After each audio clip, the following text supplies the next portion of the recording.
खुदावंद आपके साथ हो। हमारे लिए आज की पाक इंजील मुकद्दस लूका के मुताबिक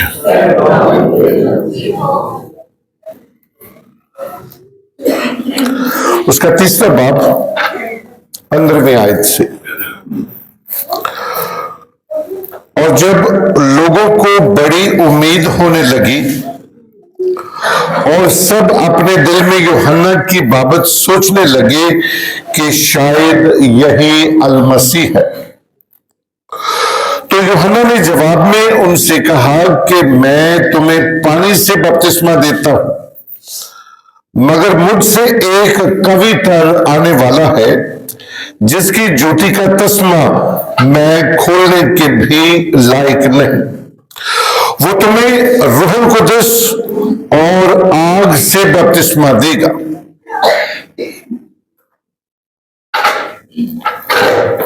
और जब सब लोग बपतिस्मा पाते थे और यीशु भी बपतिस्मा पाकर दुआ कर रहा था,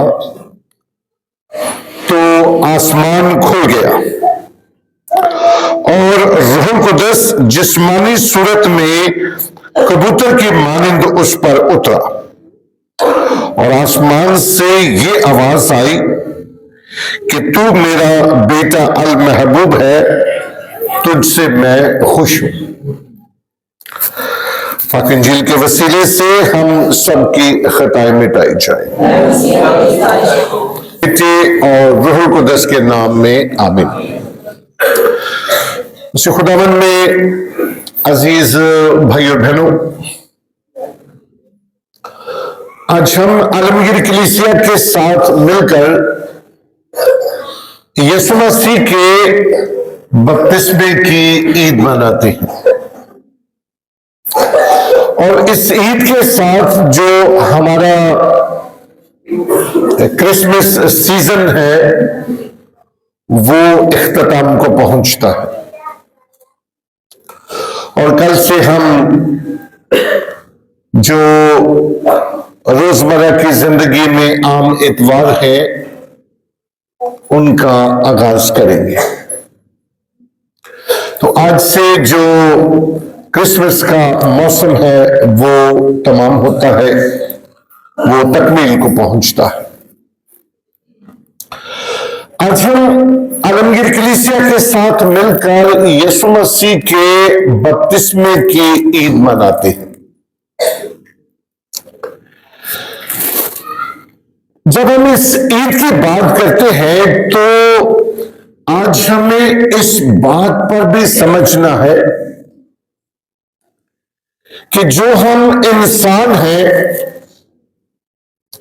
हमारी पहचान हमारी पैदाइश के साथ है। जो भी काम होता है उसकी कैलकुलेशन या उसकी गिनती पैदाइश के साथ है। मगर जब हम कलाम की बात करते हैं तो कलाम की काउंटिंग, कलाम की गिनती ये मखसूसियत के साथ है। तो आज हमें इस बात पर भी गौर करना है कि आज से जब हम मखसूसियत की बात करते हैं तो हमारी गिनती या हमारी पहचान हमारी मखसूसियत के साथ है। जब हम कलाम मुकद्दस में देखते हैं नामों की तब्दीली मखसूसियत से हमारी पहचान होती है।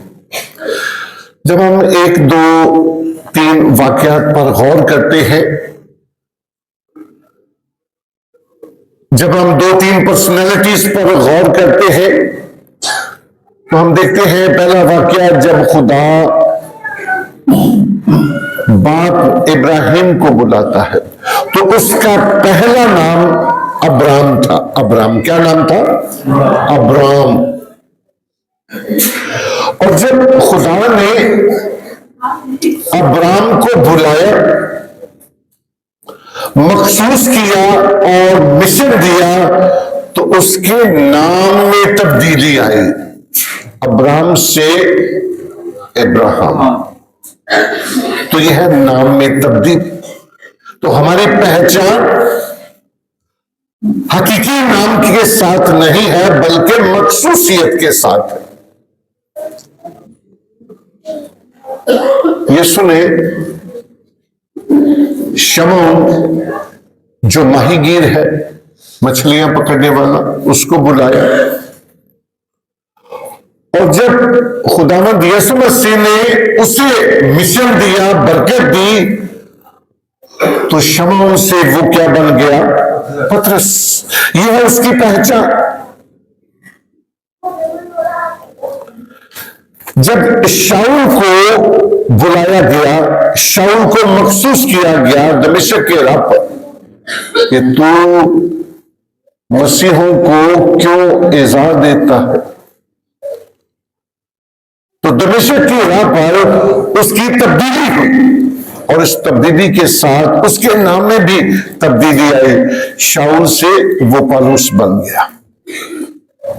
तो आज इनकी पहचान मखसूसियत के साथ है और इसलिए जब बच्चों को बपतिस्मा दिया जाता है तो एक नाम वालिदैन देते हैं, दूसरा नाम चर्च देता है, एक मसीही नाम दिया जाता है।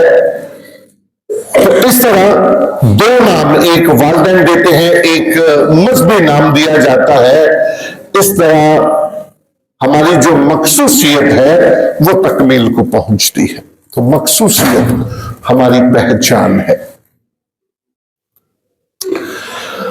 आज चूंकि बपतिस्मे की बात है और ये सवाल बहुत जेरे बहस भी रहा, बपतिस्मा आज भी बड़ी कंफ्यूजन है चर्चेस में, मुख्तलिफ डिनोमिनेशंस में। तो बपतिस्मा बड़ों को दिया जाए, बपतिस्मा बच्चों को दिया जाए, तो हमारे पासबान हमें कंफ्यूज भी कर देते हैं। जितने ज्यादा टीचर्स होते हैं उतनी ज्यादा कंफ्यूजन होती है और बहुत दफा हमारे जो आलम हैं, जब हम तहकीक के साथ बात नहीं करते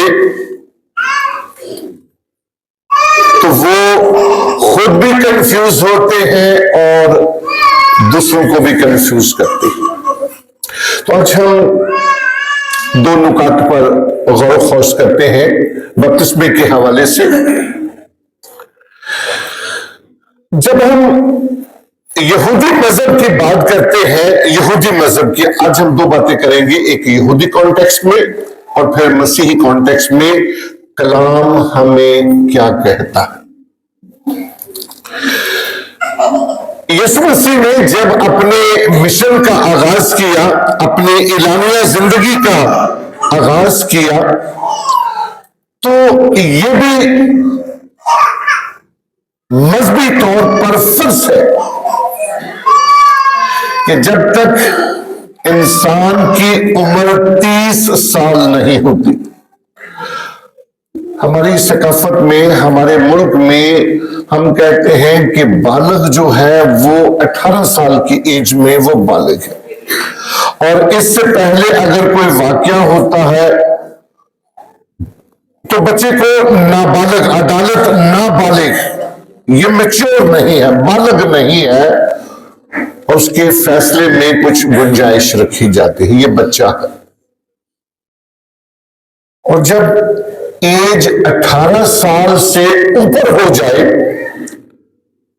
तो फिर उसके फैसले में वजन गिना जाता है कि ये बालिग है और इसका फैसला दुरुस्त है। यहूदी मजहब में 30 साल की एज ये लाजमी थी। जब कोई पंचायत बैठती थी तो वही बैठता था जो जिसकी एज उम्र 30 साल होती थी। तो 30 साल की एज में यहूदी लोग समझते थे कि ये बालिग है। और यीशु मसीह ने भी अपनी इलानिया जिंदगी से पहले बहुत सारे मोजज़ात की और बहुत दफा कहा कि मेरा हनूज वक्त नहीं आया, मेरा हनूज वक्त नहीं आया। इससे क्या मुराद है कि मेरी अभी एज 30 साल नहीं हो। तो 30 साल ये बड़ा जरूरी है। जब यीशु मसीह की उम्र 30 साल मुकम्मल हुई और वो यूहन्ना के पास आए, दरियाए उर्दन में आए और यूहन्ना से बपतिस्मा दिया और बपतिस्मा लेकर यीशु ने अपना मिशन शुरू किया कि रूह खुदावंद मुझ पर है, इसीलिए उसने मुझे मसा किया कि कैदियों को रिहाई, अंधों को बहनाई और कुचले हुओं को आजादी बख्शो। तो इसमें 30 साल का हिस्सा ये बड़ा इंपॉर्टेंट है। जो ही यीशु मसीह की एज उम्र 30 साल होती है वो अपने मिशन का आगाज करते हैं। तो इस तरह बपतिस्मे के साथ यीशु मसीह ने शरीयत को पूरा किया जो शरीयत में लिखा है। और शरीयत में लिखा है कि जब 30 साल की एज उम्र होती है तो वो बपतिस्मा लेगा। अब हम बात करते हैं कि मसीहत में और खुसूसी तौर पर कैथोलिक चर्च में बच्चों को बपतिस्मा दिया जाता है, बच्चों को। और बहुत दफा जो प्रोटेस्टेंट हैं वो इस बात का एतराज करते हैं, कभी कभी हम भी इस बात पर गौर करते हैं कि यीशु ने 30 साल की उम्र में बपतिस्मा लिया और 30 साल की उम्र में जब यीशु ने बपतिस्मा लिया तो वो यहूदी मजहब में शामिल हुए। और अभी हम देखने लगे हैं कि कहां पर यह लिखा है कि बच्चों को बपतिस्मा दिया जाए। कैथोलिक चर्च क्यों बच्चों को बपतिस्मा देता है? तो इसके लिए हम देखते हैं रसूलों के अमाल उसके दूसरे बाब की 36वीं आयत से।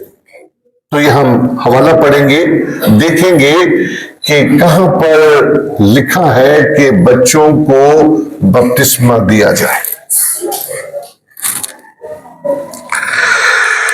जब यह रसूलों के अमाल 2 बाब उसकी 37वीं आयत से, जब उन्होंने ये सुना तो उनके दिल छिद गए और पतरस और बाकी रसूलों से कहा कि ए मर्दो भाइयों, हम क्या करें? तब पतरस ने उनसे कहा, तौबा करो और तुम में से हर एक अपने गुनाहों की मुआफी के लिए यीशु मसीह के नाम पर बपतिस्मा ले तो रूहुल कुदस इनाम में पाओगे। इसलिए कि ये वादा तुमसे और तुम्हारे बच्चों से है और उन सब से भी जो दूर के हैं और जिन्हें खुदावंद हमारा खुदा अपने पास बुलाएगा। ये वादा तुमसे और तुम्हारे बच्चों से है। तो इस तरह जो कैथोलिक चर्च है ये कलाम के मुताबिक, शरीयत के मुताबिक जो कलाम में दर्ज है, कैथोलिक चर्च कभी भी जो बाइबल की रसूमात है उससे बाहर नहीं जाता। जो भी अमल इबादत में याद किया जाता है इसका ताल्लुक कलाम के साथ होता है। तो यहूदी मजहब में दाखिल होने के लिए 30 साल की उम्र राइज थी और कैथोलिक अकीदे के मुताबिक बच्चों को बपतिस्मा दिए जाने की जो रवायत हम देखते हैं रसूलों के अमाल उसके दूसरे बाब की 37वीं आयत से, ये वादा तुमसे और तुम्हारे बच्चों से है। तो इसलिए बच्चों को कलाम के मुताबिक ये बपतिस्मा दिया जाता है, और इसको हमें क्लियर करना, सोचना ये बड़ा जरूरी है कि ये जो रवायत है ये पाक और दुरुस्त है। जब यीशु मसीह ने बपतिस्मा लिया दरियाए उर्दन में, तो 3 बड़े वाकयात रूनुमा हुए। आसमान का खुल जाना, आसमान का खुल जाना, और रूहुल कुदस का यीशु मसीह पर कबूतर की सूरत में नाज़िल होना, और आसमान से आवाज आई कि ये मेरा बेटा है अल महबूब जिससे मैं खुश हूं। 3 बड़े वाकयात, आसमान का खुल जाना, पाक रूह का कबूतर की सूरत में उतरना, और इस बपतिस्मे के साथ आसमान से आवाज आना, ये मेरा बेटा है अल महबूब जिससे मैं खुश हूं। जब हम इन अल्फाज पर गौर करते हैं, आसमान का खुल जाना, आसमान जो है ये खुदा की जाए पनाह है। हमारा अकीदा हमें ये बताता है कि खुदा जो है ये बुलंदियों का खुदा है, और कई मज़ाहिब इस बात का भी ऐलान करते हैं कि खुदा जो है ये 7वें आसमान पर है। और हिंदू अकीदे में हम देखते हैं 7 जन्म। तो आसमान का खुल जाना, आसमान जो है इसका मतलब है खुदा बुलंदियों का खुदा है और इंसान जमीनी है, और आसमान एक पर्दा है। हमारे घरों में भी जब गेस्ट आते हैं, कोई मेहमान आते हैं, कोई अजनबी आते हैं, तो हम घरों में पर्दा कर लेते हैं। तो पर्दे का मतलब होता है कि ना हम उसको देख सके ना वो हमको देख सके। तो पर्दा एक वो चीज है जो एक दूसरे को हम देख नहीं पाते। पर्दा एक रुकावट है। और जब यीशु मसीह ने बपतिस्मा लिया तो इस बपतिस्मे के साथ आसमान खुल गया। ये जो पर्दा है ये हट गया। ये सैक्रमेंट हमारे पर्दे को, गुनाह को रिमूव करता है। हमारा मारूसी गुनाह जो हमें विरासत में मिलता है, विरासत में ज़बूर नवीस फरमाते हैं, मैनू विच गुनाह दे जमया मेरी माई। तो हर इंसान गुनहगार है, हर इंसान गुनहगार है।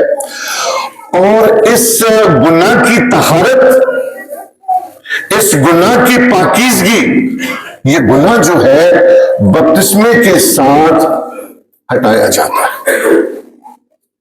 और जब ये गुनाह धुल जाता है तो फिर हम खुदा को रूबरू देख सकते हैं।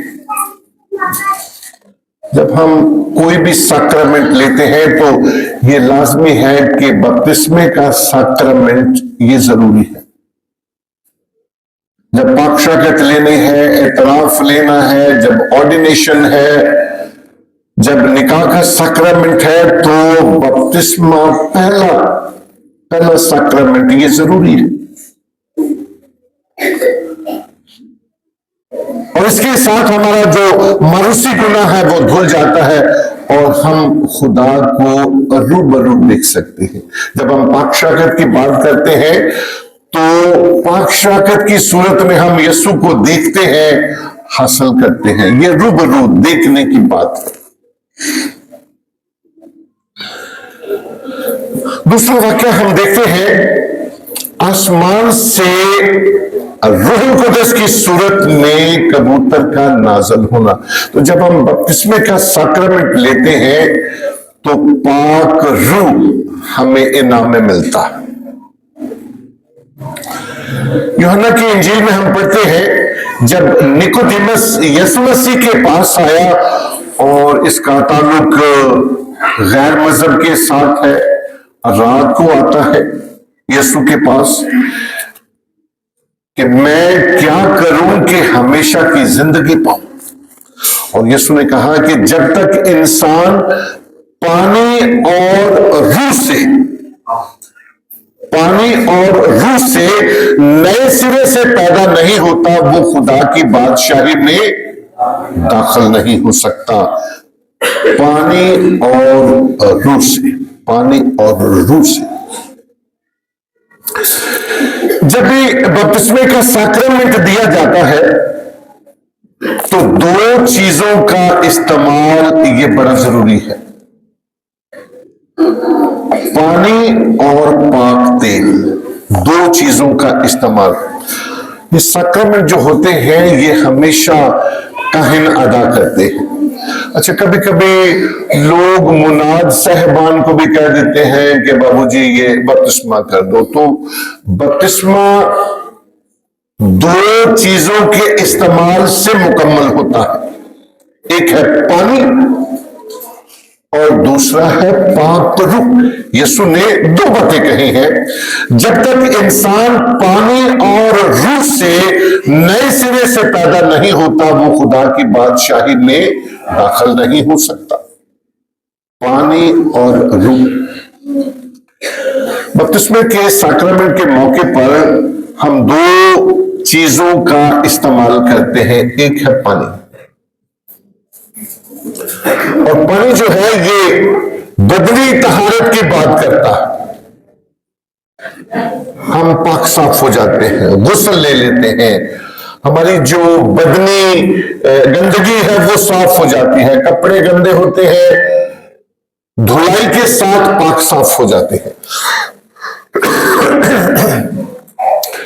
जब हम पाक रूह की बात करते हैं, ये पाक रूह का नज़ूल ये हम पर कैसे होता है?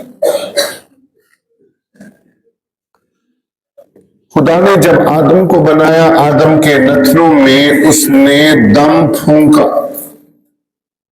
ये फूंकने की बात है। फूंकना जो है ये रूहुल कुदस के मुंतकिल होने का नाम है, फूंकना। यीशु मसीह ने शागिर्दों पर फूंका और कहा कि जिनके गुनाह तुम मुआफ करो उनके मुआफ किए गए हैं, जिनके गुनाह तुम कायम रखो उनके कायम रखे गए। उन पर फूंका। यीशु मसीह ने भी जब मोजज़ात किए तो बहरों को सुनने की ताकत जब दी तो उनके कान में फूंका। तो फूंकना जो है ये कुव्वत को मुंतकिल करने का नाम है। ये तेल जब जो तेल हम इस्तेमाल करते हैं बपतिस्मे के मौके पर या इस्तेकाम के मौके पर, ये तीनों तेल बिशप साहब इनको बरकत देते हैं और फिर ये पूरा साल ये तेल इस्तेमाल किया जाता है। जब तेल को बरकत दी जाती है तो बिशप साहब इस तेल पर फूंक मारते हैं। ये फूंक मारना रूह को मुंतकिल करने का नाम है।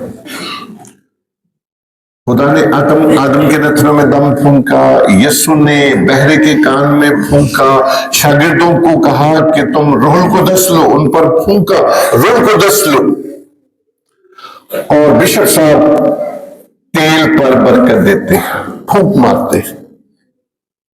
और इस तरह जब सैक्रामेंट के मौके पर यह तेल इस्तेमाल किया जाता है तो इस तरह ये पाक रूह हमारे अंदर मुंतकिल होता है। ये ईमान की बात है।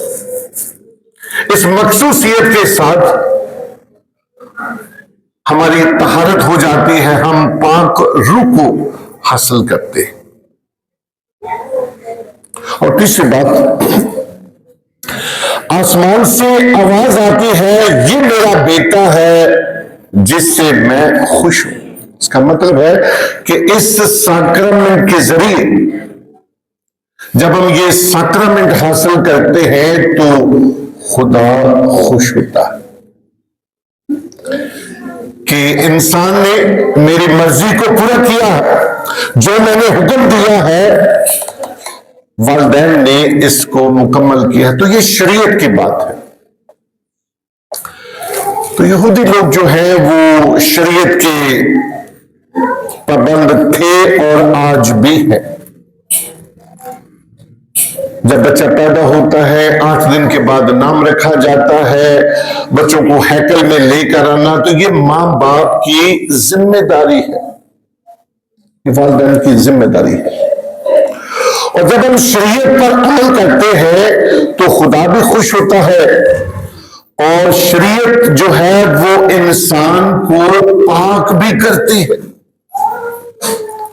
जब हम मजहबी फरीज़ा अदा करते हैं, जब हम खुदा के घर में आते हैं तो हमें एक खुशी मिलती है, खुश होते हैं। इंसान का ज़मीर खुश होता है कि मैंने अपना मजहबी फरीज़ा अदा किया। जब हम बपतिस्मे के सैक्रमेंट पर आज के दौर में बात करते हैं, वो वालिदैन बहुत अच्छे हैं जो वक्त पर बपतिस्मा करवाते हैं। कलाम में लिखा है, ये वादा तुमसे और तुम्हारे बच्चों के साथ है। हमें कंफ्यूज नहीं होना चाहिए। जब हम ईमान में स्ट्रांग है, ईमान में मजबूत है, तो फिर हमें कोई भी शख्स ईमान में कमजोर नहीं कर सकता, बशर्ते कि हमारा इल्म ठीक हो, हमें कलाम से वाबस्तगी हो, हमें पता होगा तो हम गारंटी के साथ कह सकते हैं कि नहीं, कलाम में ये लिखा है, ये वादा तुमसे और तुम्हारे बच्चों के साथ। आज की ये तलावतें हमें ये पैगाम देती हैं कि औलाद खुदा की अमानत है। खुदा ने हमें औलाद दी है इस जिम्मेदारी के साथ कि ये मां बने, ये बाप बने और ये इस बात के मुस्तहिक हैं, ये इसकी हिफाजत करेंगे।